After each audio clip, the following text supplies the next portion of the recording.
Good evening and welcome to Horror Historian. My name is Amanda and tonight we'll be discussing the controversial horror drama Freaks, released in 1932. This movie was released 2 years before the Hays Code was enacted.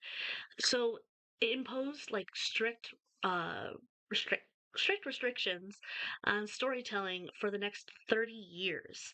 I saw this movie probably a little too young. I was 8. It was the ending's a lot. This movie was directed by Todd Browning, most known for directing Dracula, which was released in 1931. He originally wanted Chaney to be involved with this film, but that just didn't end up happening. I don't think that was a bad thing, though, because that would have been a very different movie. The script was written by Willis Goldbeck and Leon Gordon. They were heavily inspired by the 1923 story Spurs, written by Todd Robbins. Spurs follows a similar storyline.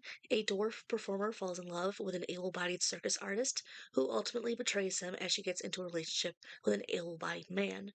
Unlike Freaks, Spurs is a much more villainous portrayal of the dwarf performer. The stars are Harry Earls, Daisy Earls, Wallace Ford, Layla Hyams, Olga Basianova, Daisy and Violet Hilton, Schlitzie, Josephine Joseph, Johnny Eck, Frances O'Connor, Peter Robinson, Jane Barnell, Minnie Woolsey, Prince Dion, Elizabeth Green, and Angela Rosito. I just felt it was important to mention some of the professional sideshow performers that worked hard to elevate this movie. Trigger warnings for a huge amount of ableism. The movie begins with a carnival barker getting our attention to tell our story about someone that he is presenting to a crowd. It's also a lot of character introductions from this moment on, so we're just gonna bang it out. Cleopatra is an able bodied trapeze artist that has set her sights on Hans, a dwarf in the sideshow. In the beginning, it honestly seems as though she's just doing it to mess with him, because she has a rather mean streak. At the time of meeting him, Hans is engaged to Frida, another dwarf performer. It's super weird because they are both played by biological siblings, but in this, they are romantic. They don't do anything. It is completely like, I'm just saying that it's weird. Anyway, Frida is worried about Hans, and she knows that Cleopatra is just messing with him. It's clear that she loves Hans and knows that this is a devastating thing to do to him. He hates being the butt of the joke. Hercules is a strong man that is romantically connected to Cleopatra. He was originally connected to Venus, but that's a side. It's a fun little side, but you know what I mean.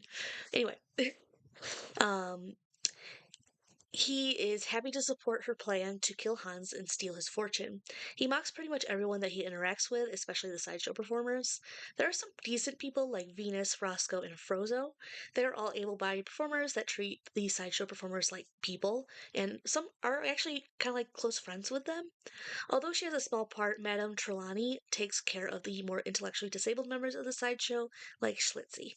There's a fair amount of petty drama throughout the circus. My favorite personally is Violet is engaged to the circus owner, but her conjoined twin is engaged to Roscoe, and Roscoe and Violet don't like each other. Honestly, I don't blame her. Roscoe's kind of a jerk, so Frida, likely not realizing Cleopatra was unaware, accidentally exposes the fact that Hans has a lot of money.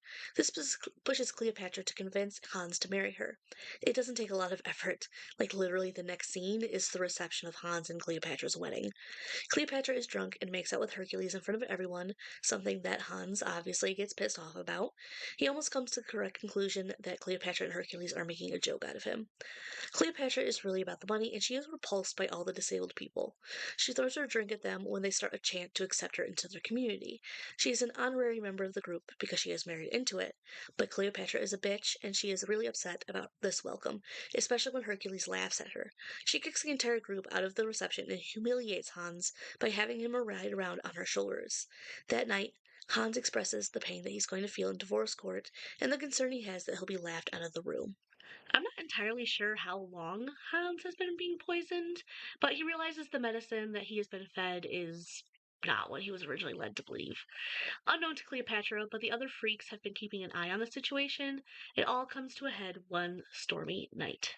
Hans and a few of his friends wait up for Cleopatra, confronting her when she comes in to poison him. He tells her that he knows what is going on, and it's the end of the line for that. The wagon that they were in crashes, giving Cleopatra enough time to escape Hans. Hercules is going after Venus in another crashed carriage.